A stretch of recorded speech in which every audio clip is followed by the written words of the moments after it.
Prior to Rayman Origin, I completely hated the platforming genre. I grew up with Mario, with Rayman 1 and with Prehistoric, and honestly those games just kept kicking my ass non-stop. I never managed to finish any of them, and Rayman 1 still haunts me to this day with its extremely hard bosses in the bloody washing machine. So, to be honest, in the 90s and in the 2000s I lost totally interest in this genre until I saw a trailer of Rayman Origins in 2010 at the E3 presentation of Ubisoft, and I was, wow, I actually might like this game. It looks beautiful and it looks easy. So as soon as it came out in 2011, I decided to get this game and I started playing, and I must already say I loved every moment of it. So what is Rayman's Origins about? So the story is actually quite nonsensical. Rayman, Globox and their friends, they are snoring so hard that they wake up the living dead who happen to live just under the tree of Rayman, and they decide to invade the world of Rayman. Very simple. It's a bit nonsensical, it's a bit stupid, but this game is really not about that. It's really about the setting, it's really about the gameplay, and really about the great art. This game is set in this diverse, beautiful, lush, hand-drawn world which ranges from forests, deserts, ice and fire levels, underwater caves, and during the course of the gameplay you face all the elements. All the levels, they finish with massive boss fights that are really just amazingly fun to play, and thus giving the game a very nice setting, a very nice rhythm. But this caused this amazing, easy, precise and fluid control that almost plays like a rhythm game, and that makes the gameplay really easy to pick up, really easy to master, and thereby creating fun from very early hours on. The enemies are generally killed by jumping on them or hitting them just like in any other platformer. Thus, in the around 20 to 30 hours of gameplay, you will go through many different levels. You will do run and jump levels, you will do shoot and up levels, so where you move from the left side of the screen to the right side by being on a mosquito and just shooting whatever comes along.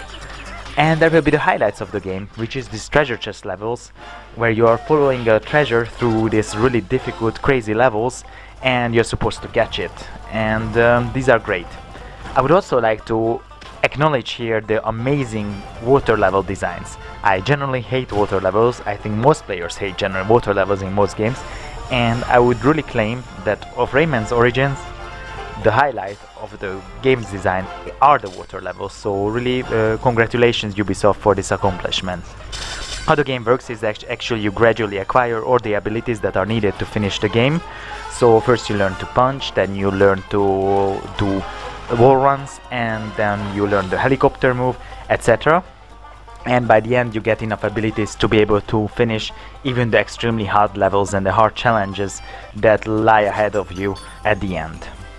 What is also great about this game is that actually has very nice local multiplayer, which is quite unlike any other multiplayer, because actually there's no hit detection among the characters, so unless you punch. So for example, if there's two players, one with Rayman, the other with Globox, they can do the same jump at the same time because they don't interfere with each other's gameplay unless they decide to punch each other. And this really leads to a very nice cooperative experience that enhances the game instead of being a nuisance.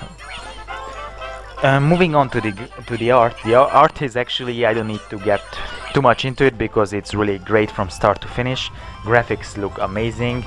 Just look at these screens, look at this gameplay that I'm showing. It's just fantastic, and the game is like this all the way. So you will not be disappointed unless you don't like 2D graphics, in which case this is literally the game for you. Sounds, they are also fantastic, hitting the right notes, cannot complain about it. And the music also creates a great ambience throughout the whole game. It's also great. Finally, let's move to the weaknesses. So there's two weaknesses of this game.